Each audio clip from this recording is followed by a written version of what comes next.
예수께서 베다니에 이르시니 이곳은 예수께서 죽은 자 가운데서 살리신 나사로가 있는 곳이라. 거기서 예수를 위하여 잔치할세 마르다는 일을 하고 나사로는 예수와 함께 앉은 자 중에 있더라. 마리아는 지극히 비싼 향유 곧 순전한 나드 한 근을 가져다가 예수의 발에 붓고 자기 머리털로 그의 발을 닦으니 향유 냄새가 집에 가득하더라. 제자 중 하나로서 예수를 잡아줄 가룟 유다가 말하되 이 향유를 어찌하여 300데나리온에 팔아 가난한 자들에게 주지 아니하였느냐 하니, 이렇게 말함은 가난한 자들을 생각함이 아니요 그는 도둑이라 돈깨를 맞고 거기 넣는 것을 훔쳐가미러라. 예수께서 이르시되 그를 가만히 두어 나의 장례할 날을 위하여 그것을 간직하게 하라. 가난한 자들은 항상 너희와 함께 있거니와 나는 항상 있지 아니하리라 하시니라. 유대인의 큰 무리가 예수께서 여기 계신 줄을 알고 오니 이는 예수만 보기 위함이 아니요 죽은 자 가운데서 살리신 나사로도 보려 함이러라. 대제사장들이 나사로까지 죽이려고 모의하니 나사로 때문에 많은 유대인이 가서 예수를 믿음이러라. 아멘. 오늘의 본문의 말씀을 통해서 우리가 잘 아는 내용, 마리아가 예수님께 향유 옥합을 깨뜨려서 또한 기름 붓고 향유 옥합을 또한 머리부터 발끝까지, 여기에 요한복음에서는 발 이야기만 나오지만 기름 붓는 그러한 내용인 것입니다. 그래서 이날이 언젠가 마지막 안식일이다라고 이야기를 하고 있는 날이 바로 마리아의 사건이 있는 날입니다. 마지막 안식일이다라고 하면은 예수님께서 돌아가시기 여섯째 날이다, 전이다. 이제 예수님의 사복음서에서 예수님의 행적을 쭉 쫓아왔습니다. 3년 반의 그 시간들이 벌써 이제 다 와서 며칠 남았다고요?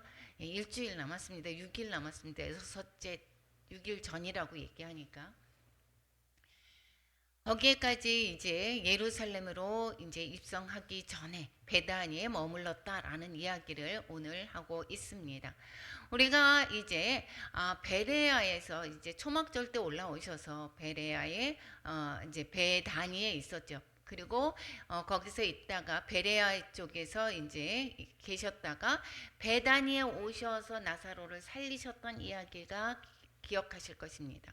그리고 나사로를 살리시고 에브라임으로 피신한 다음에 그 다음에 이제 다시 베레아로 가서 베레아에서 이제 다시 어디로 예루살렘으로 올라왔다라고 얘기했고, 올라오는 길에 여리고를 통과하게 되는 거죠. 그래서 여리고를 지나는 길에 부자 청년도 만났었습니다. 부자였습니다. 그리고 또 신실하다라고 생각하는, 그러한 믿음 좋다라고 외적으로 생각하는 모든 사람들이 그 말하는 그러한 청년, 믿음 좋은 청년으로 보여지는 그러한 청년이었는데, 그 물질로 인하여서 어떻게 해요? 다시 근심하며 돌아갔다라는 것입니다. 바디메오는 아무것도 없었는데 예수님을 메시아를 알아보고 구원받게 되는 이야기. 삭개오는 부자였습니다. 그러면서 예수님을 믿고 부자 청년과 대비되게 되죠. 그리고 삭개오는 구원을 받고 나서, 그리고 나서 어떻게 됐다고요? 자기의 행위가 완전히 바뀌어지는, 회개함으로 말미암아 맺어지는 그런 열매들을 보게 되었습니다. 그리고 나서 이제 여리고를 지나서 마지막에 베다니에 오게 되었다라는 것이고, 그때가 지금 안식일이고, 그리고 마리아에게 마리아가 예수님께 향유를 부은 사건을 오늘 본문에서 기록하고 있습니다. 여기 요한복음 12장 1절 오늘 본문에서 6월절 엿새 전에 이렇게 얘기하고 있습니다. 예수께서 베다니에 이르시니 이렇게 얘기하고 있습니다. 베다니는 여기에서 예루살렘과 가까이 떨어져 있는 곳이고, 여기는 가난한 동네입니다. 그리고 여기에서 나사로를 살리셨고 여기에서 그곳이 바로 죽은 자 가운데 살리신 나사로가 있는 곳이다라고 요한복음에서 꼭 집어서 말씀하고 있습니다. 그러니까 오늘의 배경은 베단이다라는 것입니다. 아직 예루살렘에 입성하지 않았습니다. 시간은 어떻게 됐느냐? 6월절은 금요일 저녁입니다. 니산월 14일입니다. 그로부터 시작을 해서 엿새 전이다라고 하면 안식일을 이야기를 하고 있습니다. 안식일은 그날 저녁, 그 전날 금요일 저녁부터 그다음 토요일 오후까지죠. 그러니까 여기에서의 이 밤에 있었던 이야기로 볼 수는 없습니다. 왜냐하면 잔치를 하고 식사하고 이렇게 사람과의 교제 가운데 있는 것으로 보았을 때는 하루 전날이거나 아니면 토요일 안식일이지만 토요일로 보고 있습니다. 그래서 토요일 날의 기록이고 예수님은 그 다음 주 금요일 날 돌아가시고 그러니까 그 전에 토요일 날의 일이 바로 오늘 일입니다. 그래서 나사로의 집에 머무르면서 사람들을 만나고 교제한 것으로 보여지고 있습니다. 그래서 보면 그런데 이 공간복음 마태, 마가, 누가에서는 안식일 하루치 즉 토요일의 그 행적이 자세히 기록되어져 있지는 않습니다. 그래서 이 요한복음을 통해서 우리는 살펴보고자 합니다. 그러니까 요한복음에 지금 12장의 오늘 본문이었습니다. 요한복음은 몇 장으로 되어 있죠? 16장까지는 마가복음이 그렇고 21장까지 있습니다. 21장까지 있는데 21장 중에서 지금 12장이니까 거기에서 지금 6째 날입니다. 나머지 일에 6일 정도에 해당되는 그 내용이 벌써 지금 요한복음에서는 거의 반을 차지하고 있습니다.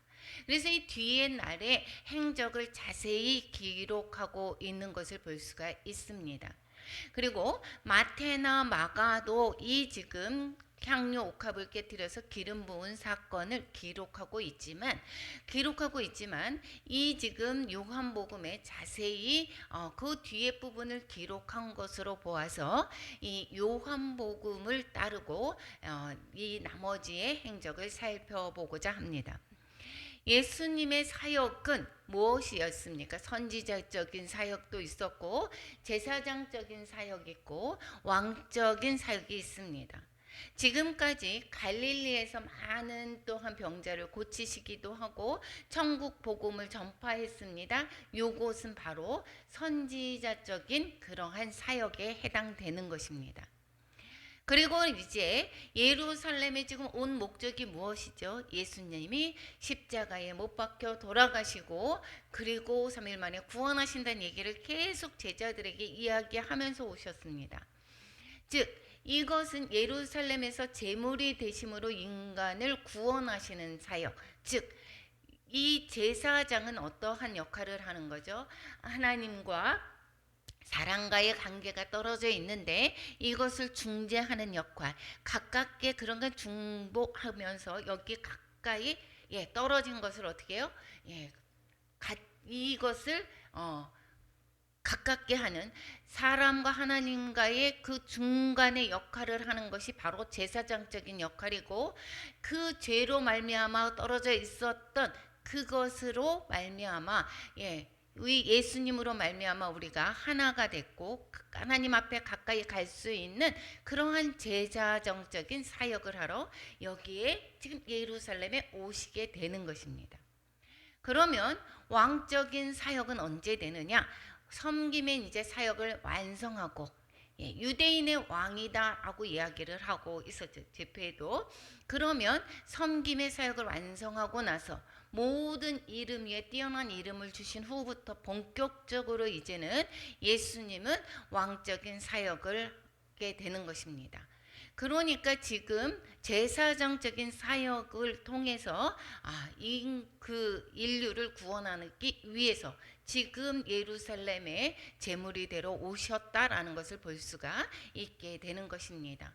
그러기 전에 오늘 토요일이라고 그랬습니다. 오늘 본문의 내용이 장소는 베다니가 있었고 이 베다니에서도 나사로가 사는 집이었습니다. 얼마 전에 이 나사로는 죽었다가 살아났습니다. 그래서 많은 사람들이 주목하고 있는 집이 바로 지금 나사로의 집입니다. 예수님뿐만 아니라 나사로를 주목하고 있습니다. 그래서 이 예수님이 이 여섯째 날 6일 전에 이 나사로 집에 와서 거기서 예수를 거기에서 잔치를 했다라고 얘기를 하고 있습니다. 그리고 나사로는 예수와 함께 앉아 있었다라고 12절에 기록하고 있습니다. 그런데 거기에 누가 왔다라고 얘기했습니까? 그들만, 즉 나사로의 가족과 제자들만 있었던 것이 아닙니다. 9절에서 보니까 유대인의 큰 무리가 예수께서 여기 계신 줄을 알고 왔다라고 얘기를 하고 있습니다. 그것은 죽은 자 예수만 보기 위함인 것이 아니라 죽은 자 가운데서 살리신 나사로도 보기 위해서 왔다라고 이야기를 하고 있습니다. 그러니까 지금 나사로의 집에는 많은 사람들이 있는 것을 우리가 말씀을 통해서 알 수가 있게 되겠죠. 이때에 무슨 일이 있었느냐? 마리아가 향유의 옥합을, 즉 비싼 향유를 예수님께 붓는 일의 사건을 기록하고 있습니다.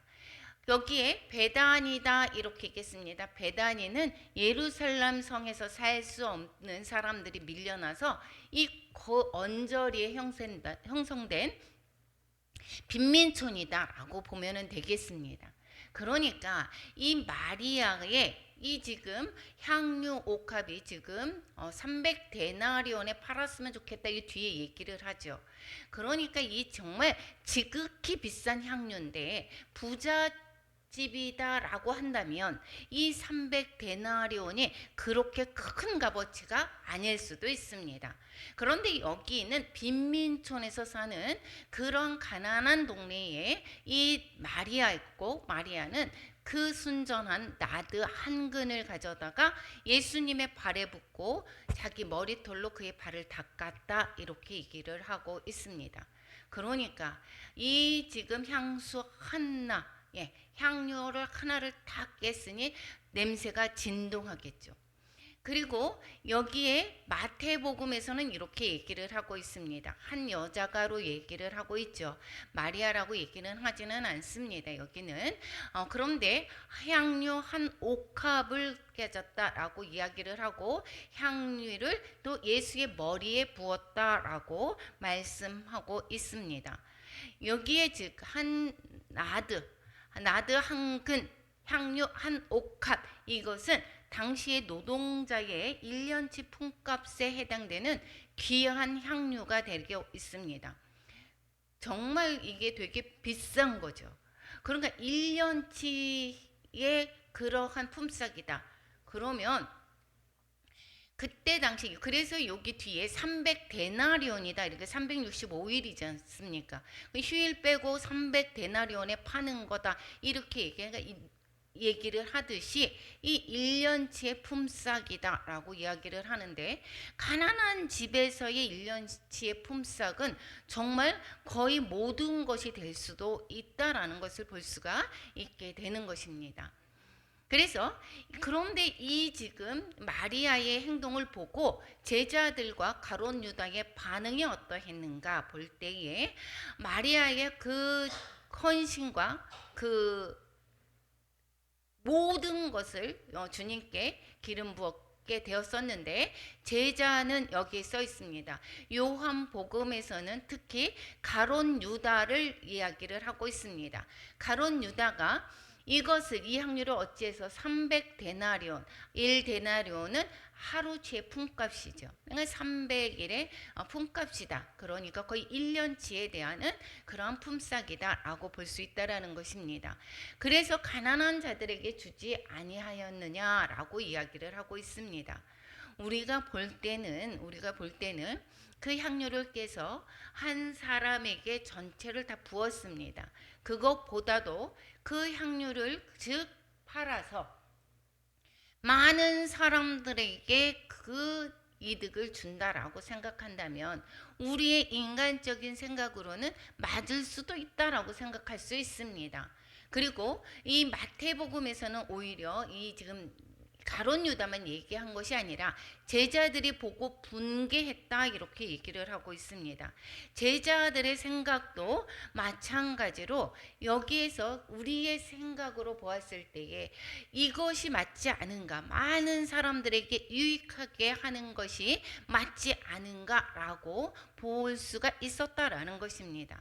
그런데 이것이 겉으로는 선해 보이는 것도 만약에 그 마음의 의도가 부패하면 주님의 뜻을 거스린다라고 이야기를 하고 있습니다. 즉 이것은 그 가난한 사람들에게 주고자 하는 것이 아니라 그 사람의 이익은 마음의 도둑이다. 이야기를 하고 있습니다. 그 마음에 다른 뜻을 품고 있었다라는 것입니다. 그리고 진정한 헌신은 계산적이지가 않습니다. 사람의 계산이 아니라 이 주님을 향한 사랑에서 나온다라는 것입니다. 그러니까 주님께 내가 아무 생각도 없이 모든 것을 드릴 수 있는 그러한 마음은 어디에서 나오는가? 사랑에서 나온다라는 것입니다. 우리가 자녀의 일로 인해서 우리가 사랑한다라고 했을 때에 내 안위를 생각하지 않지요. 내 모든 것을 다 주고도 자녀를 위해서 그 모든 것을 쓰는 것처럼 우리가 만약에 주님을 사랑하는 마음이 있을 때 그 진정한 그러한 사랑의 행위는 계산에서 나오지 않는다라는 것을 볼 수가 있게 되는 것입니다. 그래서 예수님께서는 마리아의 헌신을 칭찬하고 있습니다. 그래서 7절에 뭐라고 얘기합니까? 그를 가만두어 나의 장래할 날을 위하여 그것을 간직하게 하라 이렇게 얘기합니다. 가난한 사람들은 너희와 함께 있거니와 나는 항상 있지 아니하리라 이렇게 말씀하고 있습니다. 그런데 이 지금 향유옥합 하나의 한 나드 이 향유를 깨뜨려서 기름 부은 사건은 이것은 바로 무엇이냐? 예수님의 그 앞으로의 일들을 위해서 이어지는 행위였다라는 것을 예언적인 행위였다라는 것을 볼 수가 있게 되는 것입니다. 그래서 마태복음 26장 10절에서부터 13절에서 이야기를 하고 있습니다. 여기에서 12절 13절 같이 한번 읽어보겠습니다.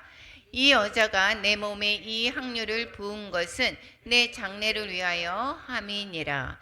내가 진실로 너희에게 이르노니 온 천하에 어디서든지 이 복음이 전파되는 곳에서는 이 여자가 행한 일도 말하여 그를 기억하리라 하시니라.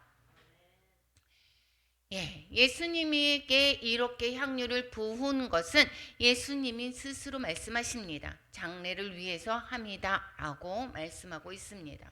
그러니까 아직 이 제자들은 예수님이 그렇게 3번씩이나 내가 죽고 팔려서 죽고 3일 만에 부활할 것을 얘기를 했는데도 불구하고 귀담아 들었던 사람들이 없습니다. 그런데 불구하고 이 마리아는 이 향유를 부은 것은 장래를 위해서 한 것이다 라고 말씀하고 있습니다. 그리고 이 여자가 한 것은 그렇게 온천에 복음이 전하는 것, 거기에 온천하에 어디든지 전파되는 곳에 여기에 어떻게 해요? 그를 말해서 그 여자가 행한 일도 말해서 기억하라 이렇게 얘기합니다. 이것이 성경에 있고 지금 우리도 그 이야기를 듣고 있습니다. 이 마리아의 행동은 주님의 죽음과 장례를 미리 준비하는 예언적인 행위였다라고 말씀하고 있습니다. 그런데 예수님을 향한 우리의 헌신은 사람들에게는 때로는 미련하게 볼 수가 있습니다. 그런 거 보면 우리가 전도사님 옛날 이야기 잘 아시죠? 전도사님이 일을 하러 가셨다가 이제 나는 하나님의 일을 하겠습니다 라고 하고 이제 세상 일을 안 했습니다. 그러니까 모든 가족들이 뭐라고 그랬습니까? 그 집에서 돈 안 벌고 그냥 교회 일만 한다고 뭐라고 했습니다. 그럼에도 불구하고 그렇게 잔소리를 열심히 가는 곳곳마다 들었음에도 하나님의 일을 한다고 지금까지 있다가 지금은 다 포기하고 이제 어떻게 해요? 지지하는 그러한 상황입니다. 이것처럼 우리가 때로는 사람들에게 미련하게 볼 수가 있습니다. 하나님의 일을 하고 세상에 먹고 사는데 그거 갖고 되겠어? 그렇게 사는데 지금 어려운데 그거 갖고 되겠냐고 라고 할 수 있습니다. 때로는 사람에게 우리가 내 재산을 털어서 자기 자신도 제대로 살지도 못하면서 그 돈을 다른 사람들을 위해서 쓰니? 라고 이야기할 수도 있습니다. 사람들에게 미련하게 보일 수 있지만 그것이 주님께는 향기로운 제사가 된다라는 것입니다. 우리의 삶은 세상적인 삶으로 사는 것이 아닙니다. 우리가 주님의 말씀대로 하나님의 사랑을 받은 자로서 우리는 당연하게 주님의 사랑을 전하고 주님의 사랑을 나타내는 삶이 바로 우리 믿음의 삶의 본보기다라는 것을 가르쳐주고 있습니다. 마리아의 기름 부음이 그러면 왜 중요한가? 오늘 내용은 너무도 간단하죠. 오늘 내용은 너무도 이것이 다입니다. 예수님이 6일 전에 다른 내용은 없습니다. 기름 부음을 받았다. 마리아로부터. 이건데 왜 이렇게 중요하고 이것이 예수님이 말씀하시는 모든 이 여인의 행위를 모든 사람에게 다 알게 하라고 얘기를 했을까? 이것은 마리아의 기름 부음이 중요하다라는 것입니다. 왜 중요할까? 예수님이 메시아가 되는 사건입니다. 이 메시아라고 하는 것은 무슨 뜻입니까? 기름 부은 자라는 뜻이고 그리스도다라는 뜻입니다. 기름 붓는 행위다라고 하는 것은 예수님이 메시아임을 확정하는 예식이 되는 것입니다. 그러니까 예수님은 만왕의 왕이고 구원자로 예루살렘에 입성 전에 기름 부음을 받고 메시아 구세주가 되셔야만 했습니다. 그러니까 우리가 기름 부음을 할 때는 누구에게 합니까? 제사장에게 할 때 기름 부어서 하고 있습니다. 뿐만 아니라 왕을 할 때도 기름 부음을 합니다. 여기에서 기름 부음을 받는 그 제사장직 역할을 하는 십자가에 막 박혀 돌아가시는 그 역할도 기름 부음이 필요했던 것이고 또 예수님이 부활하셔서 만왕의 왕으로 그리고 사역을 하시는 것도 이것은 바로 무엇입니까? 기름 부음이 있어야 되는 것이었습니다. 그리고 예수님이 진정한 메시아임을 확정하는 예식이 되는 것입니다.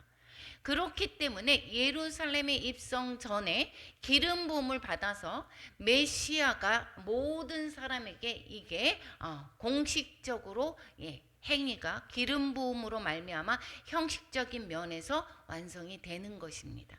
그래서 예수님은 마리아의 기름 부음으로 말미암아 그리스도가 되신 것입니다. 시편 133편 3절 우리 같이 한번 읽어보겠습니다. 홀몬의 이슬이 시온의 산들에 내림 같도다.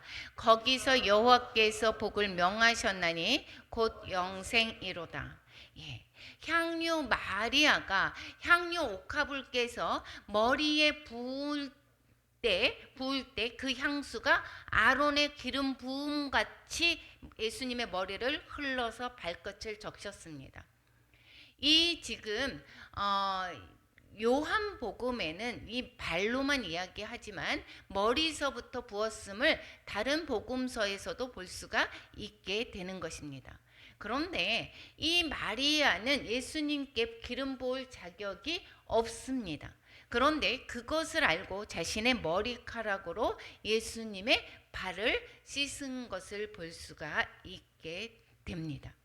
그래서 예수님의 그 향유 옥합을 머리부터 발끝까지 기름 부음으로 말미암아 형식적인 면에서 제사장적 역할 또 뿐만 아니라 메시아 되는 그리스도로 완전히 확정되는 것을 볼 수가 있습니다. 마태와 마가는 이 사건을 논쟁의 날인 화요일 뒤에 기록하고 있습니다. 그러니까 수요일 날 우리가 침묵이다라고 이야기를 하고 있습니다. 뒤에 후에 살펴보겠지만 예수님이 금요일 날 십자가에 못 박히시기 전에 수요일 침묵의 시간이다라고 보는데, 여기에서 다른 마태나 마가의 기록으로 수요일 날 이 지금 그 향유 옥합 사건을 다루는 것을 볼 수가 있게 되겠죠. 그런데 이 마태와 마가는 이날을 논쟁의 날 다음 화요일 날인 화요일 뒤에 그것을 기록했는데, 이것은 마리아의 헌신과 이것은 가룟 유다의 배신을 비교하기 위해서 신학적인 그런 의도로 볼 수가 있게 되겠습니다. 즉 마태와 마가가 마리아의 헌신의 그러한 그 순수한 그러한 만약에 흰 도화지라고 생각을 한다라고 하면, 그것에 비해서 이 지금 가룟 유다의 그 흑심 까만 마음을 거기에다가 비교한 것으로 볼 수가 있게 되겠습니다. 그래서 예수님을 팔기 시작하는 그러한 목요일에 그 사건 전에 그것을 미리 기록해서 가룟 유다와 비교하기 위한 그러한 배치로 볼 수가 있게 되겠습니다. 이것을 모두 마태나 마가의 복음을 모두 다 보았던 그러한 읽었던 요한은 이것을 수정해서 6일 전이라고 분명하게 말씀하고 있습니다. 이것은 가룟 유다는 이용하는 자의 모습이 되겠죠. 그리고 마리아는 헌신의, 즉 섬기려는 자의 모습인 것입니다. 이것을 볼 때에 우리의 십자가 앞에서의 우리의 모습은 어떠한가, 우리의 모습을 돌아보기 위해서 그 배치를 그렇게 한 것을 볼 수가 있게 됩니다. 우리는 예수님을 이용하는 자인가요? 아니면 예수님을 이용하기 위해서 우리가 하나님께로 나왔나요? 아니면 우리는 섬기는 자들인가요? 우리가 여기에서 보았을 때에 요한복음에 봤을 때에 지금 나사로의 집에 많은 무리와 대제사장들이 있었다라고 했습니다. 그 반응이 서로 달랐습니다. 많은 유대인들은 어땠다고 했습니까? 나사로 때문에, 부활 사건 때문에 예수님을 믿게 되었다 11절에 이야기하고 있습니다. 나사로 때문에 많은 유대인들이 가서 예수를 믿었다 이렇게 얘기하고 있고, 그런데 대제사장들이 나사로까지 죽이려고 모의했다라고 합니다. 그러니까 이 지금 지도자층에 있는 사람은 지금 예수님뿐 아니라 나사로까지 죽이려고 모의하고 있습니다. 정말 아이러니하다라는 것입니다. 예수님은 생명을 주시려고 오셨는데 종교 지도자들은 생명을 빼앗으려고 하고 있습니다. 이게 지금 우리의 삶 가운데 나타나는 그러한 증상들입니다. 우리는 많은 사람들의 생명을 살리기 위해서 우리가 복음을 전파하는데, 어떠한 사람들은 어떻게 하죠? 우리를 배척하고 또한 어떻게 합니까? 우리를 핍박하는 것을 볼 수가 있습니다. 우리가 신앙의 길을 갈 때 세상의 칭찬과 박해가 동시에 오는 것을 볼 수가 있습니다. 그런데 우리의 생각할 될 것, 이것은 우리는 사람의 반응이 아닙니다. 그럼에도 불구하고 우리는 사람의 반응에 쉽게 낙담하는 경우 있습니다.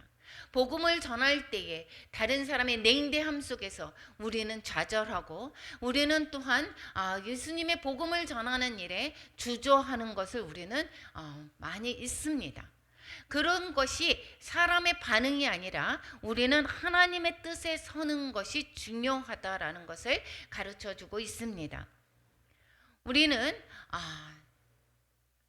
보았을 때에 우리가 주님은 십자가 앞에서도 이 지금 사건을 통해서 우리에게 말씀하시는 결론을 한번 살펴보면, 주님은 십자가 이제 짊어지기 바로 6일 전이라고 했습니다.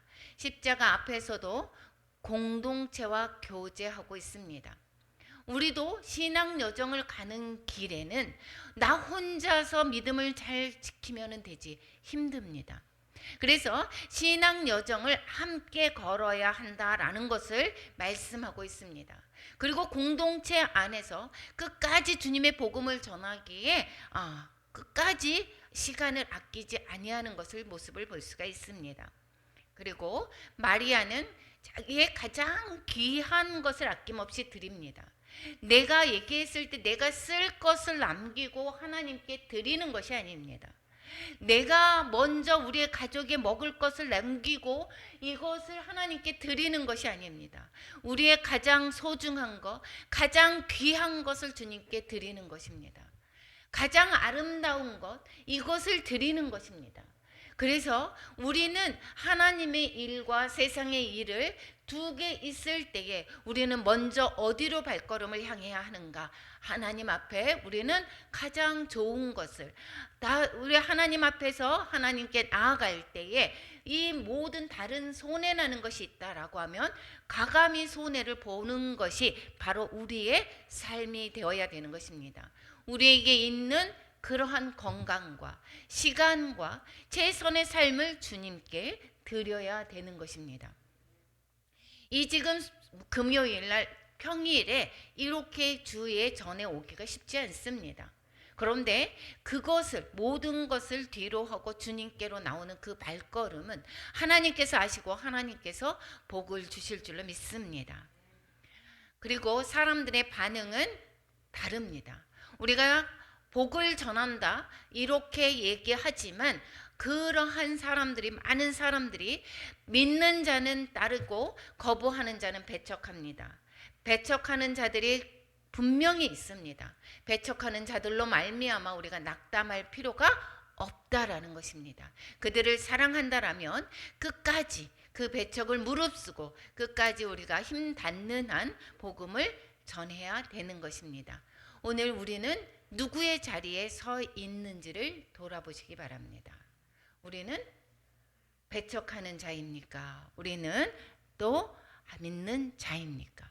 내 모든 것을 주님께 드리는 자입니까? 아니면 나의 삶을 우선적으로 하고 그 뒤에 하나님을 따르는 모습이 아닌가? 우리는 오늘 말씀을 통해서 이 마리아의 신앙을 본받아야 될 것입니다. 오늘 말씀을 통해서 우리는 결단해야 될 부분, 나는 주님께 무엇을 드리고 있는가? 나는 진짜 나의 삶 전부를 드리고 있는가? 한번 돌아보았으면 좋겠습니다. 그리고 세상보다 주님의 눈을 바라보고 있는가? 세상의 것을 우리는 더 사랑하는 모습은 아닌지, 세상의 것을 자랑하는 모습은 아닌지, 이러한 것을 돌아보는 이런 시간이 되었으면 좋겠습니다. 십자가의 길에 동행하는 제자로 서 있는가? 아니면 주님을 배척하는 모습은 아닌가? 우리는 때로는 주님을 따른다라고 하면서도 때로는 주님을 배척하는 그러한 순간순간적인 모습들이 정말 많이 있습니다. 이러한 모습들을 다시금 돌아보고 온전히 주님을 따라가는 우리 모두가 되시기를 축원합니다. 우리 기도로